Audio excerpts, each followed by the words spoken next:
Hello students, welcome to Pioneers digital classroom. मैं सीमा मालव, आपकी mentor. Student, हमने लास्ट लेक्चर में इंटीग्रल ट्रांसफॉर्म का एक फॉर्मल इंट्रोडक्शन देखा था, जहां हमने लाप्लास ट्रांसफॉर्म इंटीग्रल ट्रांसफॉर्म को रिड्यूस किया था। लाप्लास ट्रांसफॉर्म में देखा था कर्नल के किस फॉर्मेट पे हम इंटीग्रल ट्रांसफॉर्म को लाप्लास ट्रांसफॉर्म कहते हैं। उसके बाद हमने कुछ एलिमेंट्री फंक्शन के लाप्लास ट्रांसफॉर्म फाइंड किए थे। तो चलिए इसी काम को थोड़ा और आगे बढ़ाते हैं। आज हम फाइंड करेंगे F x is equal to sine X और कॉज एक्स का लाप्लास ट्रांसफॉर्म। ओके, तो यहाँ इन दोनों फंक्शंस का लाप्लास ट्रांसफॉर्म फाइंड करने से पहले हम एक बेसिक कंसेप्ट पे वर्क कर लें, जो हम अपनी प्रीवियस क्लासेस में पढ़ चुके हैं। एक थ्योरम हमने पढ़ी थी, आइलर थ्योरम, जिसके according E raise to power X इस एक्सपोनेंशियल फंक्शन का डायरेक्ट रिलेशन होता है कॉज एक्स और साइन एक्स के साथ, जिसे हम लिखते हैं cos X plus iota sine X. और अगर बात करें इसके रियल पार्ट की, means real part of E raise to power iota X, तो वो हमें मिलता है कॉज एक्स। और इमेजनरी पार्ट की, तो imaginary part of E raise to power X होता है हमारा आयोटा का कॉफिशिएंट, मीन्स साइन एक्स। तो इसी कंसेप्ट को हम यहाँ यूज़ करते हैं, जिसकी हेल्प से हम लाप्लास ट्रांसफॉर्म फाइंड करेंगे साइन एक्स और कॉज एक्स का। ठीक है, तो यहाँ से एक रिजल्ट हमने प्रीवियस लेक्चर में निकाला था कि Laplace transform of E raise to power a x is equal to 1 upon p minus a, where p minus a is greater than 0, या ये कहें कि p is greater than a. Okay, इसी result को यूज़ करें और अब हम लाप्लास ट्रांसफॉर्म फाइंड करते हैं e raise to power iota a x का। ओके, मीन्स हम इस रिजल्ट को लिख सकते हैं 1 अपॉन पी माइनस, जहां पर इस रिजल्ट में ए है वहां रिप्लेस कर दें आयोटा ए। ओके, नाउ अब इसे थोड़ा सा एक्सटेंड करते हैं आइलर थ्योरम की हेल्प से।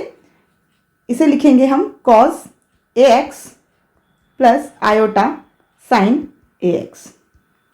Okay, and right hand side को इसके कॉन्जुगेट से मल्टीप्लाई कर दें, ताकि कि हम इजीली रियल पार्ट और इमेजिनरी पार्ट को सेपरेट कर सकें।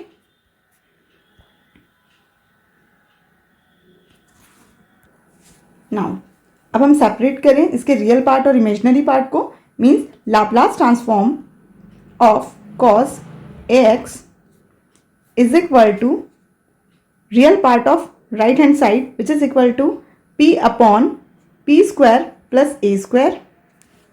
Okay, and imaginary part is sin ax, which is equal to a upon p square plus a square. Okay, तो इस तरह हमने आइलर फॉर्म का यूज करके साइन एक्स और कॉज एक्स का लाप्लास ट्रांसफॉर्म साइमल्टेनियसली फाइंड कर लिया। ओके, चलिए अब वर्क करते हैं हमारे नेक्स्ट एलिमेंट्री फंक्शन पर। Next elementary function is F x is equal to sine hyperbolic A x. Okay, again यहाँ पे हम एक रिजल्ट यूज कर रहे हैं जहाँ पे साइन हाइपरबॉलिक एक्स का डायरेक्ट रिलेशन होता है एक्सपोनेंशियल फंक्शन से, जिसे हम लिखते हैं sine hyperbolic A x is equal to e raise to power a x minus e raise to power minus a x upon 2। Okay, तो अगर हम इस रिजल्ट की हेल्प से साइन हाइपरबॉलिक ए एक्स का लाप्लास ट्रांसफॉर्म फाइंड करें, तो हम उसे लिख सकते हैं Laplace transform of E raise to power a x minus e raise to power minus a x upon 2। Simplify करें इसे थोड़ा सा, 1/2 तो लाप्लास ट्रांसफॉर्म से बाहर, and next L of E raise to power a x minus Laplace transform of E raise to power minus a x. और exponential function का Laplace transform हमने लास्ट लेक्चर में फाइंड किया था और ऊपर के रिजल्ट में भी हमने इसे यूज़ किया है। तो इसी रिजल्ट को हम नीचे यूज़ करें, तो ये हमारे पास आएगा 1 upon p minus a and Laplace transform of e raise to power minus a x. इस रिजल्ट में a की जगह माइनस ए रिप्लेस करें तो ये मेरे पास आएगा p माइनस प्लस ए। ओके, और जैसा कि हमने प्रीवियस रिजल्ट में देखा था, इस पर एक कंडीशन थी p minus a is greater than 0। ये कंडीशन अगर हम यहाँ अप्लाई करें तो हमारे पास दो कंडीशंस आती हैं, p minus a is greater than 0 and p plus A is greater than 0। और इससे हम एक साथ लिखें तो ये टर्म हमारे पास आती है p is greater then of modulus of a। Okay, now अब एलसीएम ले और देखते हैं एलसीएम लेने के बाद ये टर्म किस फॉर्मेट में कन्वर्ट होती है। डिनोमिनेटर हमारे पास जनरेट होगा P square minus a square, और नॉमिनेटर की बात करें तो ये टर्म मेरे पास जनरेट होगी 2a, एंड फाइनल रिजल्ट हमारे पास आएगा a upon p square minus a square where p is greater than modulus of a। I hope student आपको ये पूरी कैलकुलेशन समझ में आई होगी। साइन हाइपरबॉलिक ए एक्स का जिस तरह से एक्सपोनेंशियल फंक्शन के साथ जो रिलेशन है आपको रिकॉल हो गया होगा। अब हम चलते हैं हमारे नेक्स्ट रिजल्ट की तरफ, या कहें नेक्स्ट एलिमेंट्री फंक्शन की तरफ। Elementary function 5 f x is equal to cos hyperbolic x. Again हम सबसे पहले एक्सपोनेंशियल फंक्शन के साथ इसका रिजल्ट देखेंगे। स्टूडेंट, हम एक्सपोनेंशियल फंक्शन का रिजल्ट इसलिए देख रहे हैं इन सब टर्म्स में क्योंकि एक्सपोनेंशियल फंक्शन के रिस्पेक्ट में लाप्लास ट्रांसफॉर्म फाइंड करना बहुत इजी है, आप ऑलरेडी देख चुके हैं यही वर्क हम, इसीलिए हम जहाँ पर भी एक्सपोनेंशियल फंक्शन का इसके साथ रिलेशन होता है उस टर्म को यूज़ करते हैं लाप्लास ट्रांसफॉर्म फाइंड करने में। ओके, तो now cos hyperbolic ax is equal to e raised to power ax plus e raised to power minus ax upon 2। इस टर्म की हेल्प से हम cos hyperbolic ax का लाप्लास ट्रांसफॉर्म फाइंड करेंगे, जो कि हमारे पास आएगा Laplace transform of e raised to power ax plus e raised to power minus ax upon 2।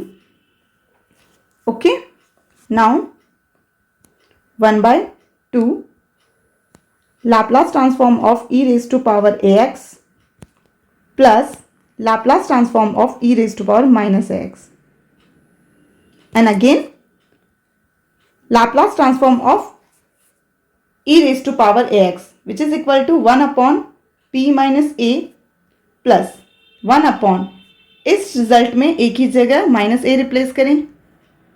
Okay, and condition p minus a is greater than 0, या कहें p is greater then a and p is also greater than minus a। इस combined condition हम लिख देंगे p is greater than modulus of a। Okay, now LCM ले 1 by 2। LCM लेंगे तो ये टर्म मेरे पास जनरेट होगी p square minus a square, and nominator हमारे पास जनरेट होगा 2p, और इसे थोड़ा सा सॉल्व करेंगे तो ये टर्म हमारे पास आएगी p upon p square minus a square. Hopefully students आपको इन एलिमेंट्री फंक्शंस के लाप्लास ट्रांसफॉर्म समझ में आए होंगे। अगर किसी तरह की कोई भी क्वेरी है तो आप प्लीज़ एक बार इसे रिवाइज कीजिएगा। ये इतना डिफ़िकल्ट नहीं है, आप थोड़ी सी कोशिश करेंगे, थोड़ी सी मेहनत करेंगे तो आप इजीली इन फंक्शन के लाप्लास ट्रांसफॉर्म फाइंड करें। आपका कॉन्फिडेंस डेवलप हो जाए इसलिए हम कुछ और बेसिक एलिमेंट्री फंक्शंस ले रहे हैं जिनका लाप्लास ट्रांसफॉर्म फाइंड करें। Hence next function is F x is equal to e raise to power b x sine a x. Okay, अब यहाँ थोड़ा कॉन्सेंट्रेट कीजिएगा। हम एक रिजल्ट निकाल चुके हैं ऑलरेडी, हमारा जहाँ लेक्चर स्टार्ट हुआ था स्टार्टिंग में हमने सबसे पहले लाप्लास ट्रांसफॉर्म फाइंड किया था कॉज एक्स का और साइन एक्स का। तो इन्हीं रिजल्ट्स को हम यहाँ पे यूज़ करेंगे। Laplace transform of sine a x is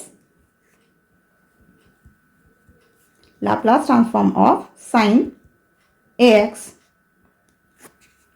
is a upon p square plus A square, और अगर हम इसे डेफिनेशन में अप्लाई करें तो ये टर्म हमारे पास जनरेट होती है limit 0 to infinity e raise to power minus p x and sine a x. Laplace transform की डेफिनेशन, इसे कंसीडर करते हैं हम equation number 1। Okay, now then अब लाप्लास ट्रांसफॉर्म फाइंड करेंगे हम e raise to power b x sine a x का। इसे डेफिनेशन में पुट करें, जो लाप्लास ट्रांसफॉर्म की डेफिनेशन है वो आएगी integration from 0 to infinity kernel e raise to power minus p x and the function x f x, जो है हमारे पास e raise to power b x sine a x d x.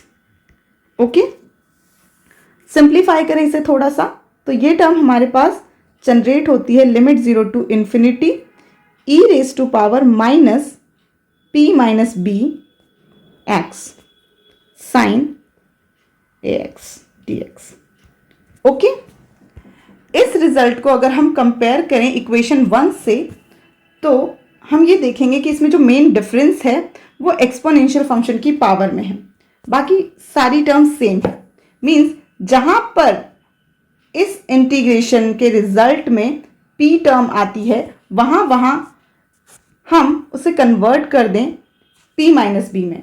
Means अगर हम इसका रिजल्ट डायरेक्ट लिखें तो ये टर्म हमारे पास जनरेट होगी a upon p minus b का whole square plus a square.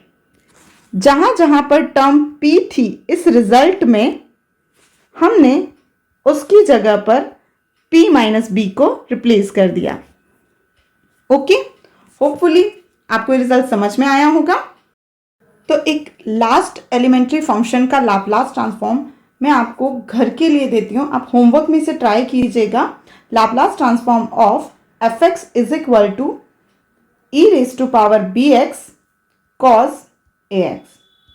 Okay, आप इसे ट्राई कीजिएगा घर पे। हम हमारे नेक्स्ट लेक्चर में लाप्लास ट्रांसफॉर्म से रिलेटेड कुछ और फैक्ट्स पढ़ेंगे, कुछ और इसकी प्रॉपर्टीज पढ़ेंगे। ओके, तो स्टूडेंट्स आज के लिए इतना ही। Thank you.